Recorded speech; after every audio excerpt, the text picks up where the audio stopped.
আসসালামু আলাইকুম। গুলিস্তান স্টেডিয়ামে অবাধে চলছে নারী পুরুষ মাদক সেবন করা। প্রকাশ্যে মাদক সেবন করতেছে এবং মাদকের ব্যবসা রমরমা। আসলে এটা একটা জাতীয় স্টেডিয়াম। এখানে ইন্টারন্যাশনাল প্লেয়াররা আসে খেলার জন্য। দেশ এবং দেশের বাইরের থেকে অনেক মানুষ আসেন এবং গুলিস্তানে এই পাশে সচিবালয়, এই পাশে হচ্ছে বঙ্গভবন, এর মাঝামাঝি জায়গায় স্টেডিয়ামে নারী পুরুষ প্রকাশ্যে গাঁজা সেবন,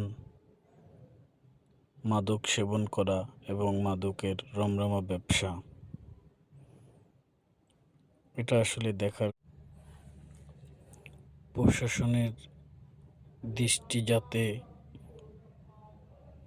এই ধরনের মাদক ব্যবসা, মাদক সেবন করা না হয়, এদের ব্যাপারে যাতে আইনানুগ ব্যবস্থা গ্রহণ করা হয়। তা না হলে যুব সমাজ মাদকের ইয়াতে পরে ধ্বংস হয়ে যাবে। তাই প্রশাসনের আইনানুগ ব্যবস্থা নেওয়ার জন্য অনুরোধ জানাচ্ছি।